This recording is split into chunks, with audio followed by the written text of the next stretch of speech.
Let's talk now, though, to talk presenter Mr. Peter Cardwell. Peter, welcome back to the show. Hi, I think Mike. you're the only person that's been on the show twice already in 2 Apart from days. you. So very, very good. Apart from me, yeah, obviously.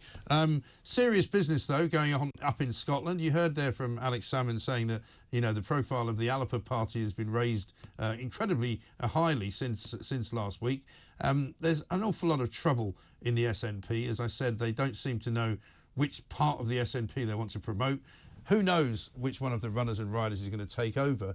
But I think I'm right that independence now is a very far away dream to a lot of people in Scotland.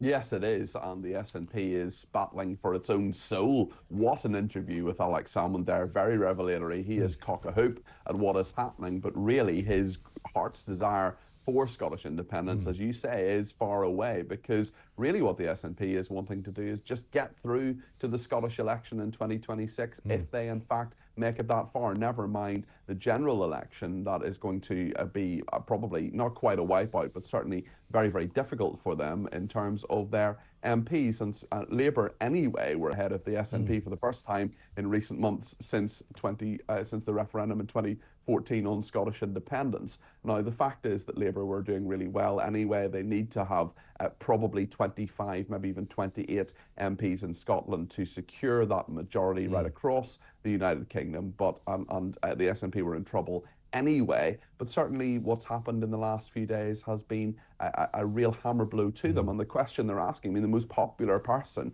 within the SNP at the moment in terms of saying who the next leader will be is John Swinney. I mean, he was the leader between 2000 and 2004. He was an absolute disaster at that stage, yet he's seen as this sort of elder statesman who can just about hold things together. And when you're at that stage as a political party where you want someone just to hold things together until the next election, that's not leadership. That is not offering an alternative or indeed, you know, a competent government to many people. And really the SNP, since the problems with Nicola Sturgeon, Campervan Gate and all the rest of it, and even before then, has been in serious trouble. And it's a battle for not quite survival, but certainly some form of being able to run Scotland and run itself as a political party, Mike. That's absolutely right. Nominations are open apparently this morning. Peter, we've got to run because we're up against the time clock, but thank you very much indeed.